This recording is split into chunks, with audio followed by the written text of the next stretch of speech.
I'm coming. Jesus freaking... Alan! How are you? Yeah, let yourself in. How's your mother been? I heard she had a bit of a problem back home. What are you holding? What do you hold? Why did you bring that here? You know what that is to me. I'm not doing it. This is not happening. Fuck you. What? Think. You're an American now. Well, close enough. Okay. What do Americans do when there's something they don't want to do? They outsource the problem.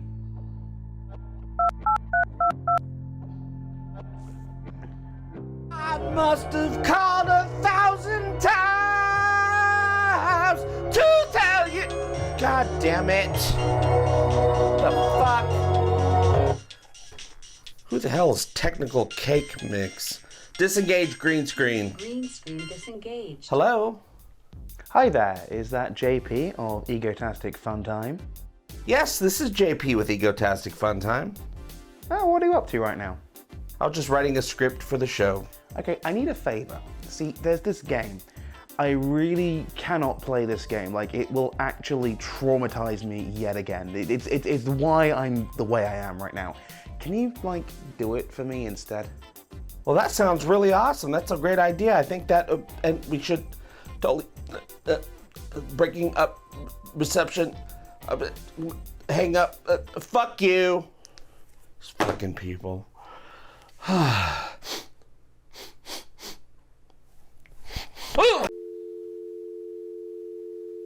You know, most people just say no, Justin. All right then, number 2.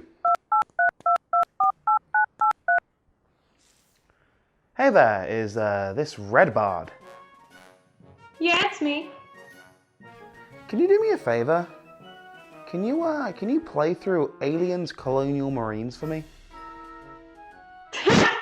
No, sorry. I only play good games.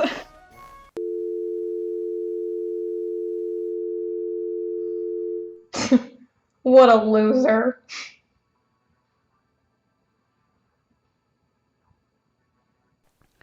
There is another. One last person. He owes me a favor. Okay, Cameraland, he owes me a favor. Let's go.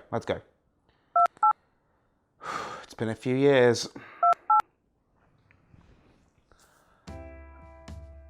Luke Sutton of Gateway Productions. Will you play Alien Colonial Marines for me? Oh, whoa. Yeah, so I'm not really a big fan of Alien, not at all. But listen, Adam, you've been salty about this game for 3 years. I remember the first day you got it. I was there at your house. You were so excited for one of your favourite franchises, and it let you down. People made fun of you by taking selfies with the game. Well, actually, that was mostly just me. Sorry about that. But listen, you entered a deep, dark depression, Adam. All because of that game. But you must subvert circumstance. You can make some good come of this. I'm telling you as your friend. Adam, you have to face your fears. No, Luke, you're right. I can't let it beat me. It won't beat me. I'm putting this to bed. Okay, you know what, we're ending this. Do you want to do it with me? I'm from America. How much is this costing me? Motherfucker. Load the gun, I'm gonna play Russian roulette. Ladies, gentlemen, Xenos and Marines, I present to you Aliens Colonial Marines. The game that was so bad that it got me up on the soapbox in 2013 and kickstarted this channel with a timeline video about the entire horrid affair. This game here, this lives in infamy. It's not just that it was one of the worst games of the last generation. Hell, it's not that it came after 6 years of build-up. It's that this thing here represents everything wrong with the current state of the industry. This guy here, this is patient zero. Okay, let me explain myself. Aliens Colonial Marines, developed by Gearbox Software and published by rights holder Sega, was released in 2013 to a staggering scandal. To start, the game was first announced on the cover of Game Informer magazine 5 years prior in March 2008, and at that point was supposedly about a year into development. Not a huge amount of exact details are known what happened during this long development cycle, but what is known is that Gearbox, led by Randy Pitchford, was using the game's development as a way to get extra funds from Sega that they were then funneling into the development of Borderlands 1 and 2. Atop this incredibly dishonest behaviour, they also used a smaller studio, Timegate, as a way to get the work done and effectively bullied them into silence with various legal threats and impossible deadlines. But that's not even the worst part of it all. All the way up to, and even after the game's release, Sega and Gearbox marketed the game entirely on fake CG footage that looks insanely better than the ugly final product that was delivered. So, to tally up so far, we're at extortion, blackmail, and false advertising to boot. To say it lives in infamy, again, is a freaking understatement. And look, I know a minute ago I mentioned about the pre-order backlash culture and how this game was kind of the patient zero for it. Look, I know it was brewing away before then, but the fact this guy scammed over 1 million pre-orders and got away with it is, you know, something worth note, and it was definitely a huge push on that movement. And see, I know about this because, well, as you can probably tell from Alan here, I'm a massive Alien fan. So I didn't just pre-order the regular edition. I didn't just pre-order the book, you know, the little steelbook version. No, I pre-ordered the collector's edition. I dropped down about, you know, £100-ish at the time to have this game with all those goodies. So to say that this one is personal is a fucking understatement. Welcome to the war. Welcome to the game that shattered all of Randy Pitchford's built-up respect in this industry, and the game that obliterated Alien vs Predator Requiem in the race for worst piece of Alien media ever. Like, Juvenile Queen? Really? Whatever you do, just don't bring that shit near me. This opening brings back the nightmares. It's an attempted nod at the source film, the basis for our plot.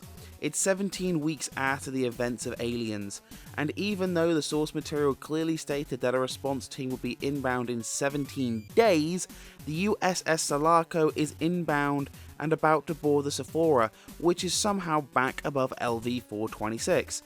Whatever the case, we're playing as Corporal Winter, a character who has about as much personality as a cardboard cutout, and then we're instructed in a rather weird and non-moving mouth cutscene to find out what happened on board the Sulaco. Attention chicks and dicks of the USS Sephora! Seriously, who the fuck wrote this? Did they even watch Aliens? Did they make any notes about the lessons to be learned? Right, so whatever, we're in, and oh, this looks like a PS2 game.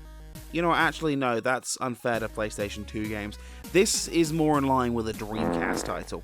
Being honest, part of the problems are kind of my fault. This time around, I'm playing it on PlayStation 3.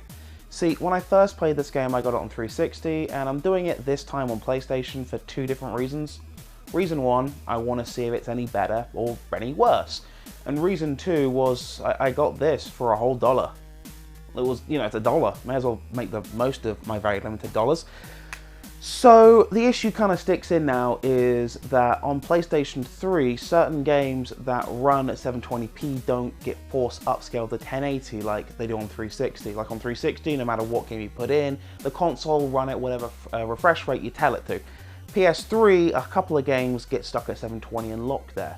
Great example of this was God of War 3, where it did this, it locked itself at 720 to try and preserve the 60 frame per second frame rate. And as much as it annoys me, I kind of get where they're coming from, it makes sense.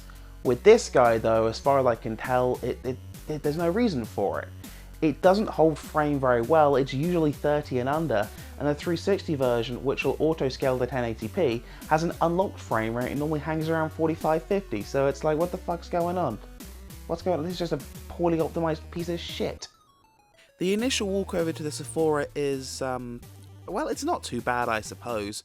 It looks visually not great, but that's just the start of our issues. Also, this door, yeah, that's not a trick. This is how long this is taking to open. It's a cheap, irritating trick the game does to mask loading screens. Once you're finally in, we meet a handful of throwaway Marines and secondary character O'Neill. Shit's gone down, and now it's up to you to go and find Keys, a member of the initial docking team, and recover the flight recorder from the Sephora in order to find out what happened. Of course, when we find him, it's in the middle of a nest, and it's kind of muddy looking, to say the least. It's too dark, even for something that's supposed to have horror vibes, and the graphic work here is horrendous. After we locate Keys, we meet our first Xeno, who has the great tactic of jump scaring me poorly and then just standing there. 6 years in development, eh? The next hilariously bad segment has us going with Keys, who is ignoring an order to retreat and getting the flight recorder, so... Our Marines aren't gonna die for nothing. You know what, buddy? Whatever will pad this shitfest out a little bit longer. And of course, this leads to him succumbing to the Xeno in his chest, and then he blows himself up for literally no fucking reason, which takes out the flight recorder conveniently and leaves us stranded with O'Neill on an alien-infested ship. So, let me recap this. He blew himself up for no reason, the flight recorder is now gone, and we're stuck with Cardboard Man number 2. Oh, you know what? He's the only character who's probably worse than our main playable character. O'Neill is a fucking idiot, and he's got some of the worst dialogue I have seen in a video game. Shit's all exploding and shit! And we'll be there as fast as we can! Shit's all exploding and shit. Poetry. Pure poetry. Oh, did I just say that O'Neill was the worst character of all? I lied! Meet Bella, who in the marketing was sold as an emotionally deep character dealing with her own internal struggle, portrayed as a mother who had suffered a miscarriage. But the first thing she tells us over the radio, "Hey guys, lol, I just woke up with a facehugger on me!" Oh, so she's already dead. Gee, I hope we don't have this plot thread going for half the fucking game. Whatever. Shortly after she shows up, the game goes even more sideways. For later explained reasons, the Weyland-Yutani Corps has now got their own army involved and are engaging the Colonial Marine forces. In shorthand, instead of my horror-themed sci-fi shooter, I now have a cheap Call of Duty clone. I'm really not kidding, there's even weapon customization, COD style, right down to fucking weapon skins. So this here is the M41A pulse rifle, standard equipment of the Colonial Marines. Now, this here is a sci-fi icon. Tell me what you don't see though, because you know what I don't see? I do see some of my hair. You know what I don't see? Flames, tactical scopes, any sort of Call of Duty bullshit because it's fucking stupid. So at most, I'm gonna put on a laser sight because looking down the scopes takes way too long, and I'm sticking to hipfire because the Xenos will gang up on me en masse. For now, we've got to deal with the way you bastards, and the gunfights are awkward. The enemies either just hug to one piece of cover or outright walk at you, which you would think would make this whole affair easier, but because you're so used to having to be mobile to deal with the Xenos, it's incredibly awkward having to go from one fighting style to another. It also doesn't help that this game's audio is fucking terrible. Unless it's directly in front of you, you can't hear it. During character audio, it's whatever, subtitles take care of that, but in combat, you know, when you want to be able to hear all the sounds around you, it's another layer of shitty design in a game that should have stayed cancelled when Sega initially pulled the plug in 2008! Alright, now's a great time to bring up one of the game's many highlights. All of these glitches! How about this face hugger glitched under an egg? Does that do it for you, baby? No? Well, how about this guy in a door? Or, for the real adventurer, how about all this texture popping? And of course, to finish you off, darling, a grenade that apparently turns into a red binder. Did anybody working on this use a QA tester? Do QA testers even get gainful employment at Gearbox Software? You mean 401k, dental, medical, anything? A pat on the back, a handshake, a job well done. In this case, a slap in the face and just a fuck you, do your job better. I don't know.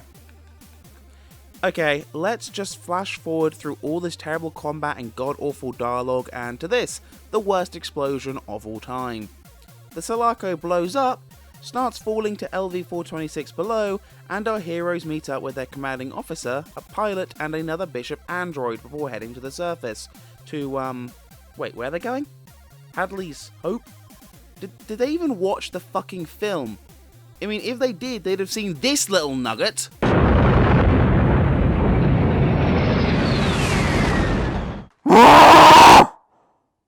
There's an attempt at a holdout scene here, an awful lot of stupid action scenes, and, an actually okay segment. Winter is captured by a large hulking alien, but comes to before he gets face-hugged, and now the thing is stalking him as he makes it through the sewers.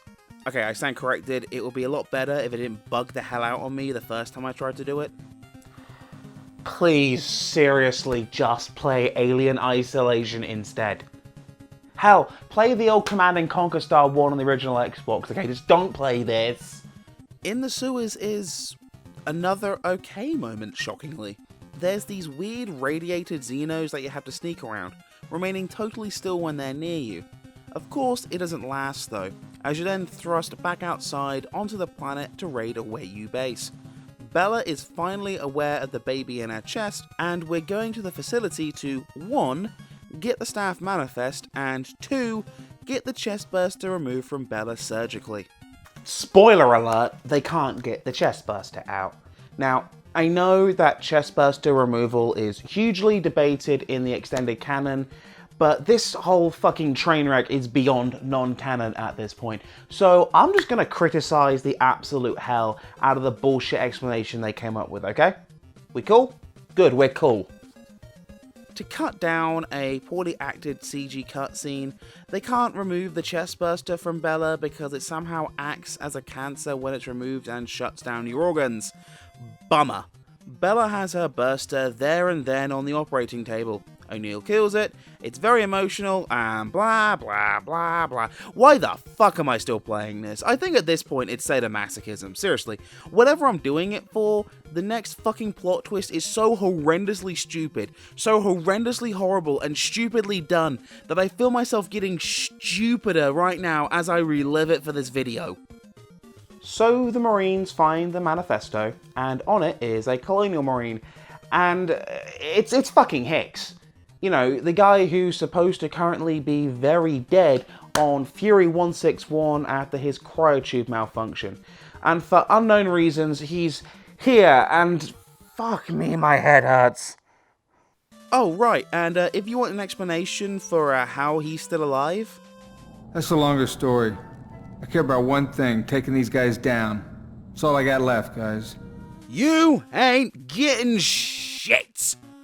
This is how much the game disrespects your intelligence. We're at this level of contempt for the consumer, and it only gets worse from here.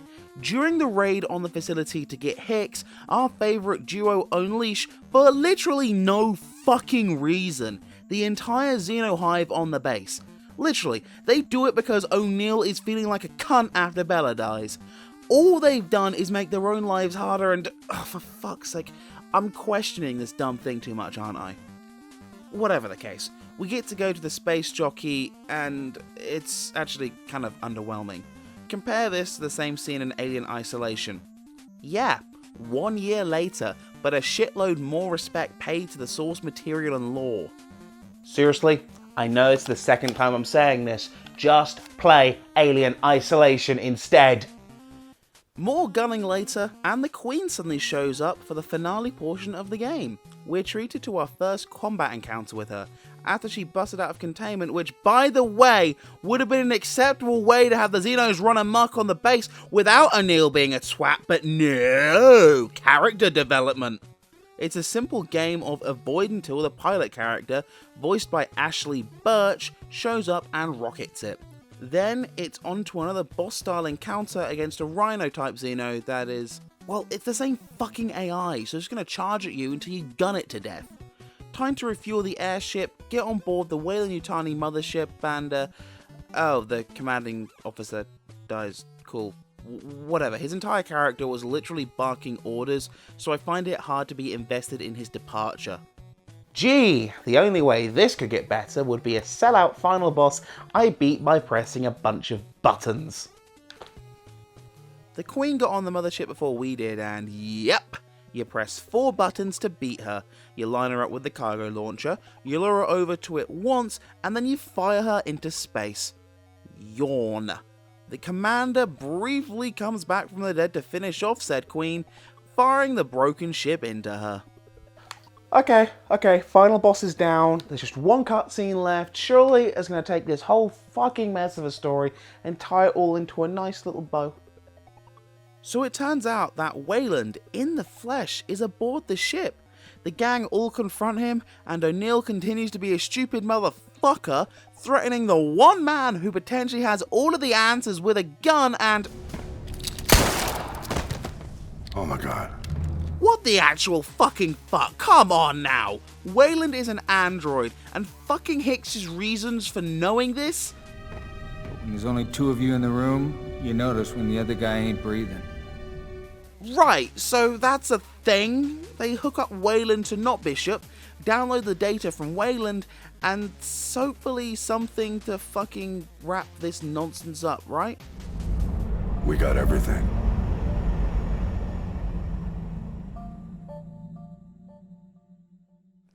They sequel baited. They actually sequel baited. How vain do you have to be to sequel bait this? Better yet, how vain do you have to be to think you'll get away with something like this? I'm actually being 100% serious right now. After doing one worldwide launch day, after all that push, all that hype, 6 years of build-up, you release this. It's not even the same thing that was shown in all your trailers and pre-release footage. What the fuck is wrong with you? Like, I'm surprised that you guys managed to weasel out of the lawsuit the way you did. Granted, it was through a little stupid contract clause with Sega. What I'm not surprised at, though, is that the brand name of Gearbox Software is now worth jack shit, and that Randy Pitchford's become a gigantic fucking joke. Like, between the constant re-releasing of Borderlands, between Battleborn being stillborn, and between frickin' Pitchford making an ass of himself on Twitter every frickin' day, I'm just surprised you guys are even in business anymore. Like, excuse me for this kind of breaking character right here, and excuse me for this being the game to finally do it to me, but I'm just gobsmacked. Like, I'm just left with 3 questions, and it's honestly just kind of based around the first one, which is how the fuck do you think you're going to get away with it? Like, come on, granted, gamers aren't usually the smartest people on the planet, but you think we're this dumb? I mean, did you think that hiring a former games journalist to be your writer for Borderlands 2 would save your ass? I mean, granted, he admitted he used his connections to get good reviews in his Borderlands 2 DLCs, but, like, come on. This never died. It completely killed you. People talk about how Overwatch murdered Battleborn. That was only half the story. The fact was, no one was going to trust Gearbox again after this shit. My second question is, well, since Sega was scammed into paying for Borderlands 1 and 2, who are you scamming to pay for Borderlands 3? The Handsome Jack collection was, what was it, pre-sequel, and Borderlands 2 was just basically built off assets from Borderlands 1 on PC. So my question is, you know, that didn't sell very well. That's still in the bargain bin. Battleborn went straight to the bargain bin. This shit, I mean, I don't think it ever just... I wasn't kidding when I said I paid $1 for it. Like, I think I actually paid less. I got it at GameStop, so I think it was like 96 cents with the Pro card. I can't remember. Just, who the fuck is financing you? Because Sega's not going to do it anymore. 2K must be looking at you with like a freaking microscope at all times, looking to get out of that deal. I'm just wondering what the hell. And of course, third and final question is, do you like Huey Lewis in the News? Try getting your reservations now, you son of a bitch!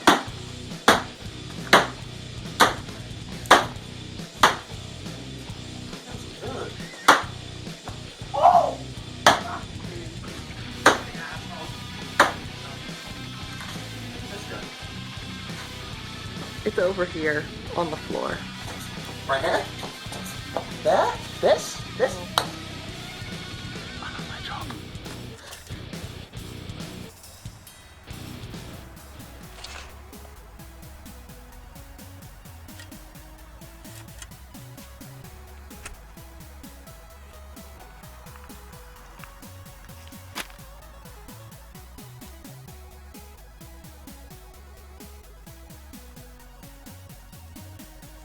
And this is me finally bearing the fucking hatchet.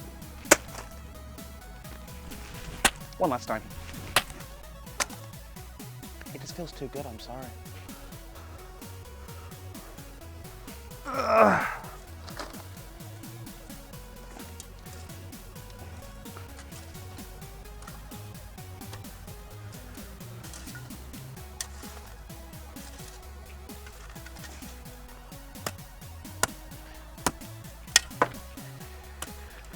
Whatever we start season 3 with, alright, whatever we end season 3 on, can I be done digging holes? Like, come on, we started this by burying Sonic Boom and fucking, what was it, Satanville? I can't remember. And now I'm ending this with burying Randy Pitchford's career.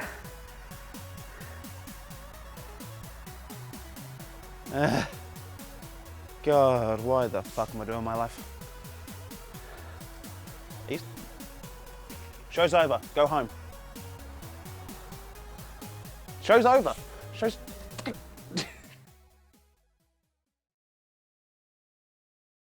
Boss, I beat by pressing a bunch of buttons. Push the button, push the button. I will commit biological warfare. Oh my god. That's against the Geneva Convention. Yeah, against the Geneva Convention. Flamethrowers, mustard gas, Gearbox Software. Oh my god. This right here, this is considered so toxic. So toxic. Not even the North Koreans will research it. The worst part is on Twitter, like Randy Pitcher's little defense mob's been going up again. AKA the paid accounts that they only ever seem to appear whenever Gearbox is in a spot of trouble. What? Because he's gone around advertising porn for his shitty game? I mean, do you reckon they advertise porn for this, or is the fact they fucked the fan base over already porn enough? Oh yeah, let me tell you. It's just a face hugger, and it's getting freaky with a little extra mouth. Facehuggers don't have the extra mouth. No, I'm talking about it's getting freaky with an alien with the extra mouth. See, there's like some alien pedophilia going on or something like And that. cut. Cut right there before this goes any further. Cut. So I need a remote.